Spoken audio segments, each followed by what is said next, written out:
So here is a buffet of different things that you can do in terms of putting a process on repeat if it resonates. So really, I think we do need to check in with ourselves to see if things resonate.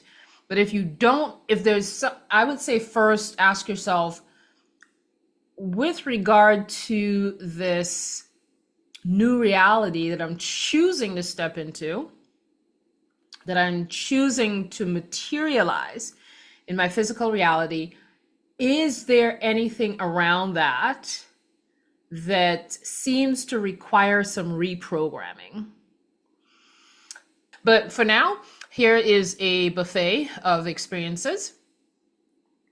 Scripting in the past tense, just like I did in the video, The Memory. You all remember that. If you don't, you can go to my YouTube channel and search for The Memory, or go to YouTube and search Allison Phillips, The Memory, and you'll find it. Scripting can be done through that kind of way. It could be one paragraph. It can be a 30 to 60 second story. The Neville Goddard people tend to do that, like just before they go to bed at night. They would put a 30 to 60 second story on repeat in their minds, which is a really short movie clip of something that happened when the reality manifested. Like, for example, let's just say it was a financial thing. It looks like most of you are financial or business, but if it was a financial thing, then somebody's congratulating you on earning X number of dollars, or somebody's congratulating you on your success in business or whatever. So there's a clip with a little quick movie clip that you're playing over and over in your mind just before you go to bed, or 3 or so points during the day using the Triple Flame app. Some people have done the I am statements. I am financially free. I am, because putting in the past tense is one way on the buffet. Some people feel more when they say I am. So if you feel more when you say I am, then use I am, Then there's affirmations. The one thing I will say about affirmations is it doesn't really move much if you're not feeling it. So affirmations are amazing. People have amazing stories about affirmations, but I think the people who have amazing stories about affirmations are the one that put feeling behind it. Like, it's not just, I'm just going to repeat this some people have actually done that and had success too, but I think you can power pack affirmations by really putting the feeling behind the words that you're saying. So affirmations is another one. I don't know if you all have heard of ask-formations. I love those. I actually love those. Ask-formations, an example of that would be, how come it's so easy for me to manifest money? So it's an ask, it's a question, but it's affirming, right? So how come it's so easy for me to experience abundance? How come so many doors are opening for me all at once?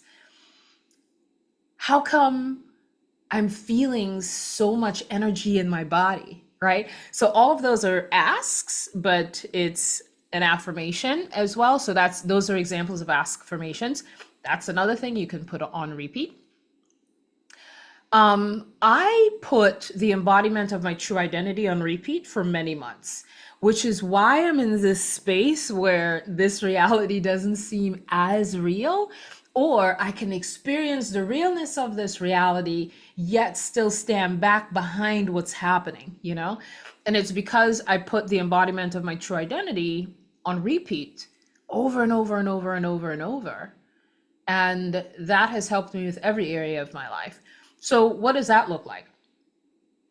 You can say every day, 3 or 4 times a day, or have a contemplation every day, 3 or 4 times a day, where you're just reminding yourself, I'm not a human being. I'm an infinite being I'm an eternal, infinite, limitless being.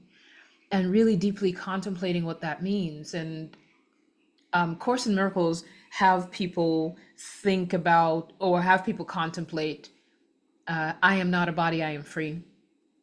And whatever, that might look for you. If that's one of the things that you want to put on repeat, that's fine.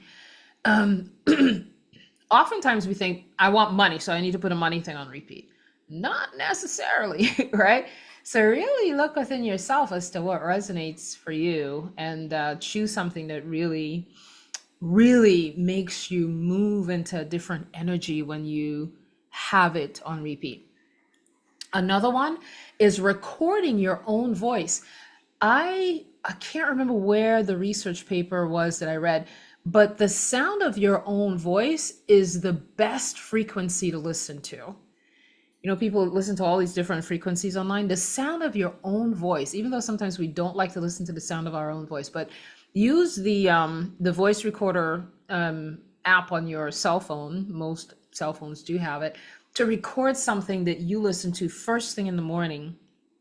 I would highly encourage all of you during the month of February, the first thing you wake up in the morning is doing the thing that you're putting on repeat, and reminding yourself that this reality is just a simulation, or reminding yourself that you're more than just a body, you're an infinite being. Whatever it is that you want to move into more potently, make that the first thing that you wake up to in the morning, and it could be something that you recorded, and the last thing that you listen to at night. Those 2 times are really powerful times of day.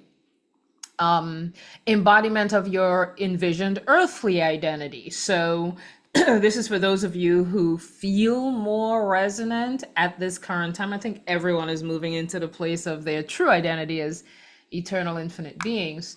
But some of you may not feel that yet. So it's fine to put your earthly identity that you're choosing to step into, and your earthly identity around the reality that you want to have materialize, putting that on repeat. What does it feel like to be at a certain place in your business? What does it feel like to be earning a certain amount of dollars? What does it feel like to have your body recover? What does it feel like to have this relationship recover? So you can do that as well.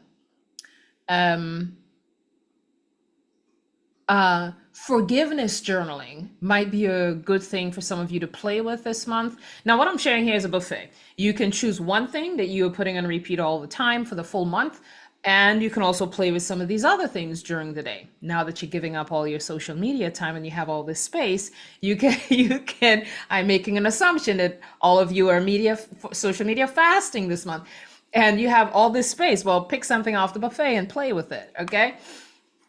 Forgiveness journaling. Think of anybody that you are pissed off at, ticked off at, feel like you will never forgive, including yourself. Hello, including yourself. So if you're doing that, then I would encourage you to write down why you're forgiving yourself. Because if you're holding anything against another human being, as the saying goes, it's like drinking poison and expecting the other one to die. We're holding on to this angst and resentment and all of that. So journaling about, forgiving the person, whether or not they deserve to be forgiven is irrelevant. You can move through that too. Adding physical exercise to your day-to-day routine. This is for those of you who don't exercise. I exercise every day, so that's not a new thing for me. But one of the ways, and Joe Dispenza talks about this a lot, one of the ways that we can move into new experiences is to do things differently. So if you've never exercised, now you start walking 30 minutes a day or 15 minutes a day. Or if you never go out in nature, you add going out in nature to the things that you do on a daily basis. It's just shaking things up and moving into new experiences during the month of February as we move through. But yeah, physical exercise is a really cool way to do it. Listening to inspirational videos, audios, etc. Now that you have all this space from releasing all the nonsense on social media, fill your time with inspirational stuff. Who do you listen to? Is it Joe Dispenza? Is it Abraham Hicks? Whoever. And instead of reaching for the random social media thing, go, you know what? Normally at this time of day, I'll just be mindlessly scrolling on TikTok or mindlessly scrolling on Instagram or mindlessly clicking on silly people on Facebook and reading their stupid posts for the day. Maybe instead of that, I'm gonna go listen to an Abraham Hicks video, or I'm gonna download an audiobook from, you know, some inspirational spiritual teacher or something, and do that instead. And that alone, I mean, I listen to so much spiritual content on a day-to-day basis. My day is saturated with listening, to the point where I'm like, Allison, okay, you could not listen to somebody. Like, you could be in complete stillness, right? Now, I do have the stillness parts of my day, but if I am making something to eat, doing the dishes, sweeping the floors, doing the laundry, making the bed, there's always somebody in a spiritual way talking to me. That's how I fill my space when I don't want to be completely silent. Because there are times when I don't want talking and I do want to be completely silent. But that's one of the ways in which I stay tuned in, because I have a steady stream of spiritual teachers talking to me all day long, right? All day long. So that's something you can do as well. Gratitude journaling. I had that practice for years, literally filled a big binder, filled with those 3-ring binders, big 3-ring binder that I filled, where every night I would journal 5 things that I'm grateful for. And I tell you what that did. I went to bed with just thinking about it is making me smile. I went to bed with a smile on my face every single night. Because you know, you could go to bed thinking, okay, what did I not get done today? Oh, this person upset me. I should have said this to her, whatever, right? When my intention was to end the day on a gratitude note, it literally changed how I ended the day. So that's a really beautiful one as well. There was a point, now I did that years ago, there was a point about 3 or 4 months ago where gratitude journaling came back alive in my experience. And I only did it for about a week or two. But what I journaled that I was grateful for was completely different. Like back then, years ago, I journaled about, you know, things in my life that I'm grateful for. I'm grateful for my 2 sons. I'm grateful for my house. I'm grateful for, you know, all these different things, right? But 2-3 months ago, when gratitude came right back into my life, it was right after listening to a Joe Dispenza talk, where he did an experiment with people where he had them stay in an elevated emotional state, like gratitude or love or whatever, for 15 minutes 2 times a day.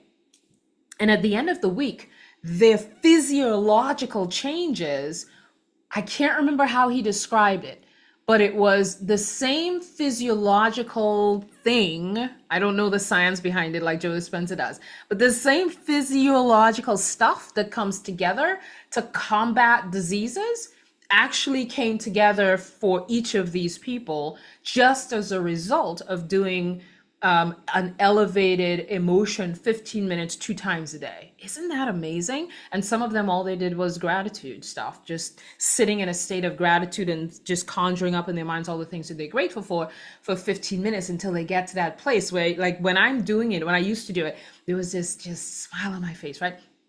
So it was shortly after listening to his study that I got re-inspired to do gratitude journaling, but it changed. It wasn't physical stuff on earth that I was grateful for. I was filling my nightly gratitude journal with, I am so grateful that I am aware of who I truly am.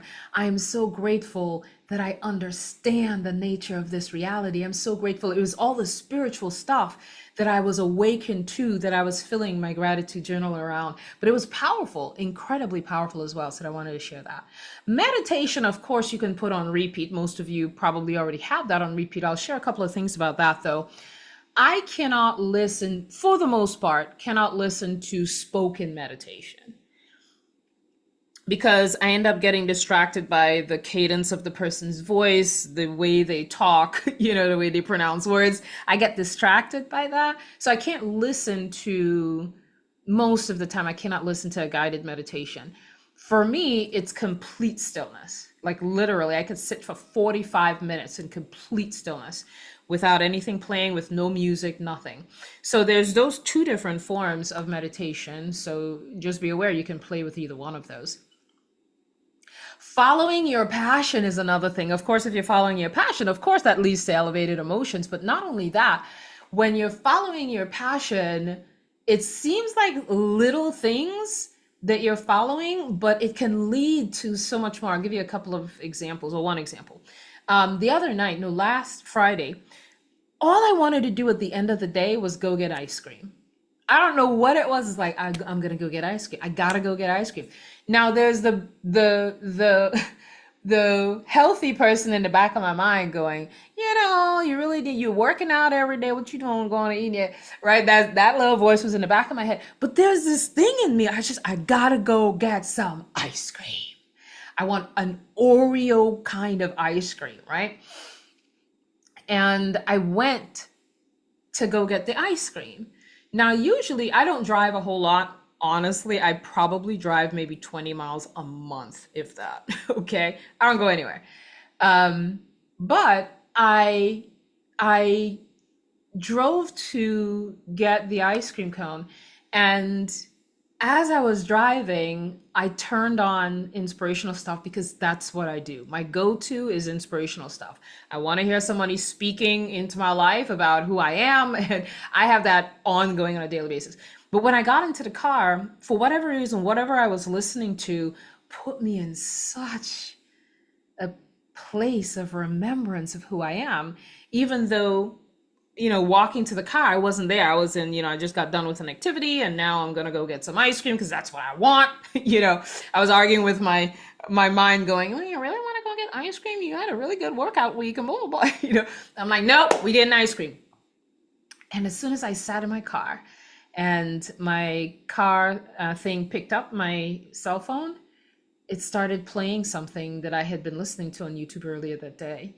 And I just went, it's like my shoulders and what was playing was so perfect for something else that happened that day. And you never know. My point here is you never know why you're being called. Like sometimes following your passion is, I just want to take a nap right now. Sometimes following your passion is, I just want to walk outside. Sometimes following your passion is, I just want to play with my dog, or I just want to play with my cat. It's not like, let me go do this thing that I call my passion. You know what I mean? It's not, oh, it's the little things. It's like, instead of going to work today, I'm just going to take the work. I'm calling in. I'm just going to take the day off, So sometimes you can do things like that as well. And I talked about the power of even though. You can put that on repeat as well from our live event. Now, this is just a really tiny short list. Music is another one. Comedy is another one. Like put on your favorite song and really get into the movement of it and the dance to it or whatever, or just feel the words of it. Close your eyes and feel the words, whatever it is for you, right? So music can be something that you put on repeat if it feels like that. So that's a whole buffet of doing, right? Of activities that you can do. And then, of course, there's just being with whatever is. You can decide at any given time, at least once a day, I'm just going to be with everything that happened today. And I'm not going to be hard on myself. I'm going to accept that I'm doing the best that I can from where I am today, and you can just move through that the whole day and do that. Reminding yourself to love yourself and accept yourself just as you are, because that's like your higher self. Everyone in non-physical is applauding you. You're doing the best you can from where you're at. You're doing so good. You're doing so well. And sometimes we need to pause and give ourselves that gift of, you're doing okay, Reminds me of Louise Kay's mirror work, where you look yourself in the mirror and you go, you're doing fine. I'm proud of all of the steps that you've taken and you're doing really well. So that's another thing that you can put on repeat is mirror work, if that's something that resonates for you. And of course, there's the being, right? Just being with whatever is rather than just doing a practice. But for any one of you who picked something, that a reality that you want to materialize, right? Also, I do want to say, yes, that reality can materialize in the month of February, or lots of information that's leading to that reality can materialize, or you change you, and that's the biggest materialization that happened. Like, you can look back and see through the month, I became a different person. Because I became a different person, I'm now on a completely different trajectory. I'm now on a whole different timeline because I focused on changing me. Because sometimes when we think about focusing into a reality that we want to materialize, we're so heavily focused on the outcome that we forget that in order for that to materialize, we have to change us. Which is why having a practice that you put on repeat to reprogram is beneficial for some people, for most people, to be honest. So I want you to take a look at whatever it is that you want to materialize. Whether it materializes this month or not is irrelevant. If you ask me, the best thing that could happen for every single one of you this month is you changed you so profoundly that you don't even think about the outcomes anymore, because you changed you so deeply and so completely and so profoundly that your certainty is so sure-footed now, right? It's like it's like you feel you move into that done state so easily and so effortlessly. Why? Because you changed you. So the focal point for, the thing, that the area of life that we want to manifest, or the area of life that we want to materialize, it's already manifested, it's already here, it's already done. So the area of life that we want to see materialized in our physical reality, we often want to focus there, right? If it's money, I want to focus on money. If it's, health, I want to focus on health. If it's relationship, I want to focus on the relationship, right? Which is very externally focused. But when you change you, honey, there's my triple flame app again. When you change you,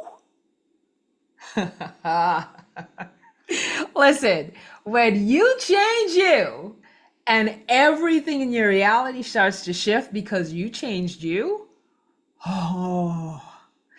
you don't think about outcomes so much, because when you change you, you feel more certain that the outcome is already there and already done and already catapulting towards you.